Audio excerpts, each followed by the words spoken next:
What's going on, everybody? This is Adam Song with Song Blade Company. We're located inside the Raleigh Fairgrounds Flea Market in the Education Building, open every Saturday and Sunday between 9 and 5. Please pardon the injury. I was sharpening the sword earlier today, and apparently I'm not as good as Suki is at it, so maybe I'll leave it up to him in the future. But I just wanted to take a couple minutes and share with you guys some new product and also kick some knowledge with you guys. We get the same question asked several times each weekend. It's a fair question. There's no such thing as a bad question. Now online, yeah, there's some stupid questions that people ask every weekend, but this is not one of them. This is a good question. Good question is, what is the difference between our wall hanger display piece swords and our hand-forged battle-ready swords? A lot of people get confused because they see a humongous price difference. Our display swords range from $30 to maybe $90, and our hand-forged battle-ready swords go anywhere from $150 up to $2,000. People are confused because they look the same, they're shaped the same, they're all very pretty to look at. So what's the difference? I'd like to explain it to you. In a nutshell, a cast steel sword, a sword that we describe as a wall hanger or a display piece, is made by basically casting steel. There's a mold of the shape of the blade. Stainless steel, which is usually 420 or 440 stainless steel, knife steel, is poured into there. It's allowed to cool. After it's cooled and it's roughly the same shape and size of a katana, then they sand it down, work the metal a little bit, sharpen it, and then give it a light polish, and there's your sword. Is that a good sword? No. It's a pretty sword. It looks nice on the wall, and don't get me wrong, I mean, it's not a toy or a piece of junk. You can handle it, you can show it to your friends, you can even do some light practice with it if you're a kenjutsu or tojutsu student. Would I put it against any other sword in battle? Hell no. Would I go and chop limbs off of trees with it? No. Would I hit something hard with it? No. It's going to break the sword, it's going to shatter it, and then you will have spent your 30, 40, 50, 60, whatever, however much you paid for it in vain, and you have nothing left. Also, just to let you know, this is a random note, you should never be trying to chop tree branches or limbs down with a katana or any sword, really. That's not the principal use for a sword. That is the equivalent, I always tell people, of taking a Rolex watch and using it as a hammer and hammering a nail into a table. Sure, you might could do that, but it's going to destroy the item, and that's not its intended use.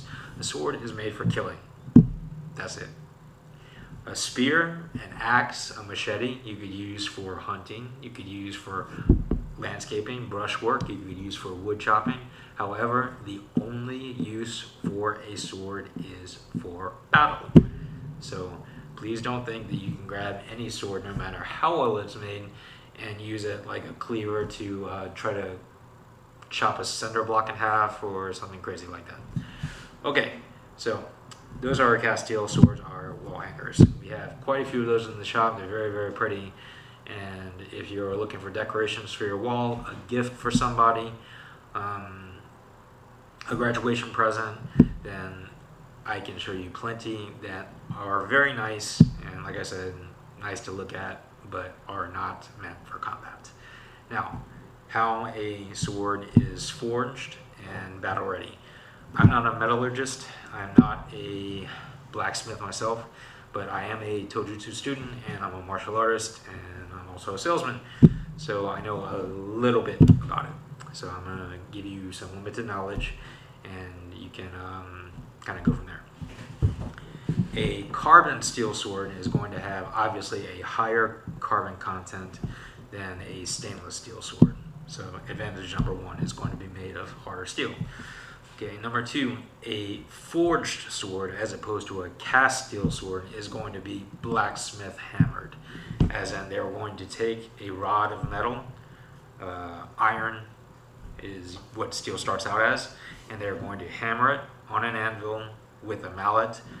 That's the old school way, or a new school way with a press, and press down on it to remove all of the impurities, all of the slag, all the junk, all the crap out of the blade till you get the raw steel.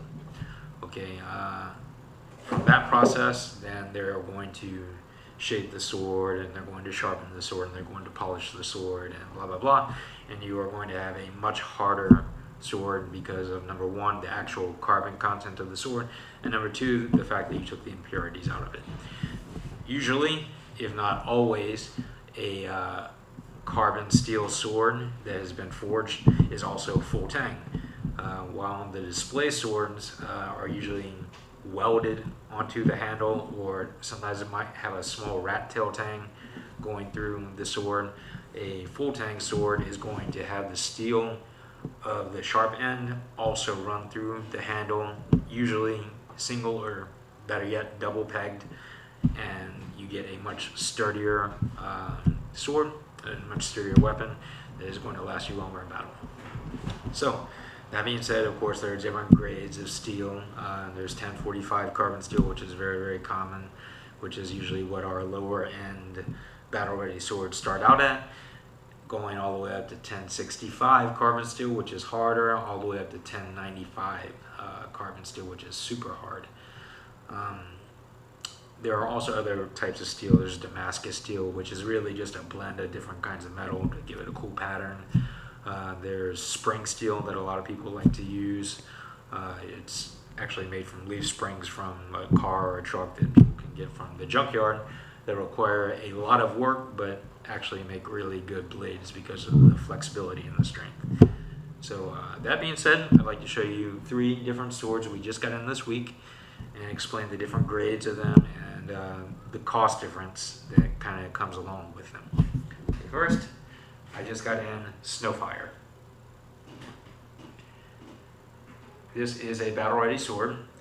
It has an extra long suka. A handle is about 13 inches in length, while usually it would be about this long. A samurai sword, or katana, is usually known as a bastard sword, meaning it's a hand and a half sword. It's not a one-handed sword, but you can use it one-handed or two-handed as need be. This one is a true two-handed sword because of the length of the handle. It has a beautiful bronze guard depicting a samurai. You can see it there. It's a wooden scabbard, lacquered, very, very pretty gloss white paint. It does have little brass fittings, which of course is a difference that you will see. The wall hangers, the display pieces that we carry, are usually zinc or monkey metal, some people call it, and not meant to last. As we all know, brass is very hard and quite honestly very pretty once you polish it. This has a blood groove here, and it is fairly sharp. I'd say it's about an 8 out of 10. It was about a 7 out of 10, but I gave it a quick light sharpening with a ceramic rod, and now it is a little bit better. It's got a very nice point to it, very nice armor piercing point. As you can see, it's perfectly straight, and the balance on it is actually very, very good. This sword is a steal for $150. This is basically the price where our hand-forged swords start at. Now, I'm going to show you something very, very, very interesting. Okay, do you see this here? This is what we call a false hamon. A hamon is a clay-tempered line. This sword has not been clay-tempered. It has been given this basically brushed coating on the edge to make it look like a clay-tempered sword. Does that mean it's a bad sword? No. Does that mean that the steel is not as good as one that has been clay tempered? Yes. So this sword would serve you well to hit an unarmored opponent, to maybe have light combat against another person with a weapon, but to put this against a superior sword, eventually this would have nicks in it, it would chip, and it's just not meant for long-term use. That being said, it's a very, very good price for $150. So if you're interested in this one, Snowfire is available this weekend at Song Blade Company for just $150, and it's a great sword for the price. So, moving on. I got in a Musashi sword this week. It's called the Musashi sword because Musashi, one of the greatest samurai of all time, had a sword with a guard just like this one. Very, very simple. The guard is made of iron. It's very, very cool. I'm not sure if the light can pick it up. Yes, it can. It's actually kind of got a matte black scabbard with gloss black speckles on it, which I think makes it very, very pretty. The fit and the finish is great. The handle is actually a little bit more oval shaped, which means you can get a better grip on it. So already these are things that are higher quality than the Snowfire sword I just showed you. But what makes this sword better than the Snowfire sword I just showed you? This one has been clay tempered. Okay, this is a real hamon. As you can see, it is irregular. Now, what is clay tempering? Clay tempering, in essence, if you watch any video on how a katana is made, is a process after the sword is basically forged. Then they are going to layer clay on it like this, put it into the fire, bake the sword, and when the sword gets a certain color, then they're going to take it out, take off the clay, usually with a brush, and then quench the sword, cool it down. And because of the way they put on the clay, they put it on a different thickness, then the metal cools more rapidly in some places and it cools slowly in some places.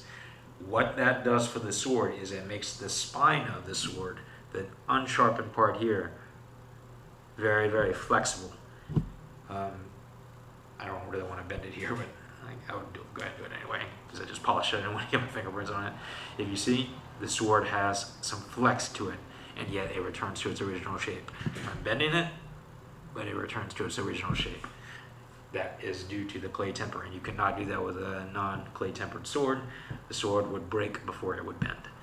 So with a clay temper, you get the soft spine, which gives it flexibility, but you also get the same hard edge. And of course, this sword is more expensive because this sword is very, very sharp. This sword is probably a 9 out of 10 sharpness. This would behead someone in a second.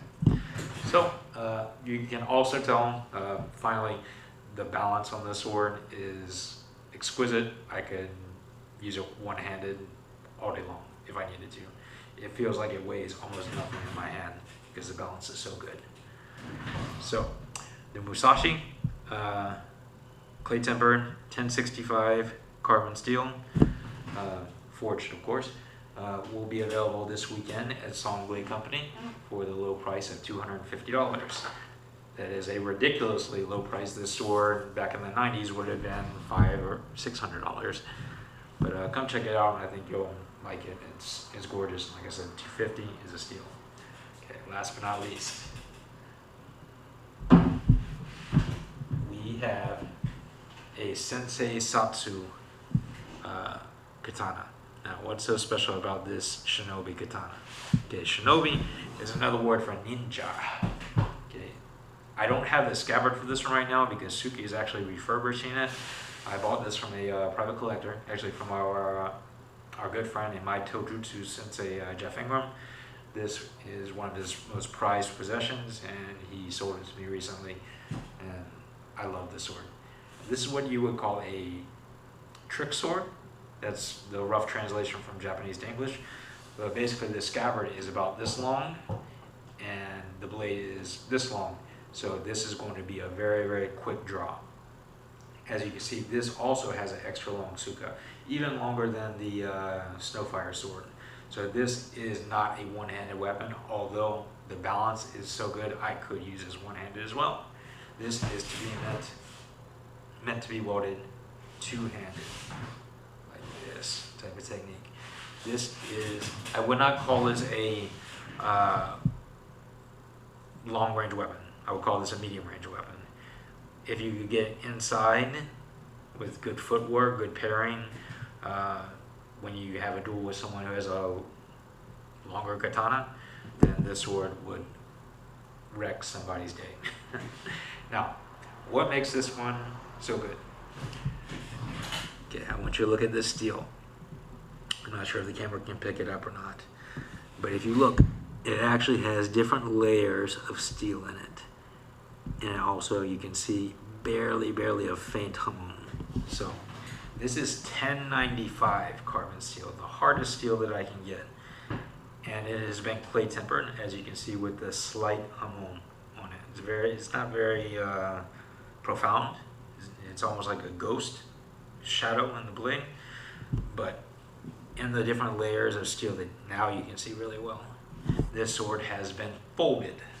Okay, it's kind of hard to explain the folding process. I would suggest you go on YouTube. In fact, you know what? I'll provide a link right here on the process of folding a sword. But this sword has been folded 10 times, resulting in 1,024 different layers of steel. This sword is not a sword that's a wall hanger. And this sword is better than the Musashi sword because this sword is not going to chip, it's not going to break, it's not going to bend and stay bent. This is, while it is flexible, you can kind of, let me see. Yeah, you can see the vibration of the blade. So it is flexible enough to withstand impact, but it is definitely hard enough to chop through basically anything. I believe Jeff told me that this could go through a car hood, but basically this is the hardest, sharpest steel that we have in the shop. Jeff paid retail $900 for this sword. So we have this Shinobi sword at SBC this weekend for $600.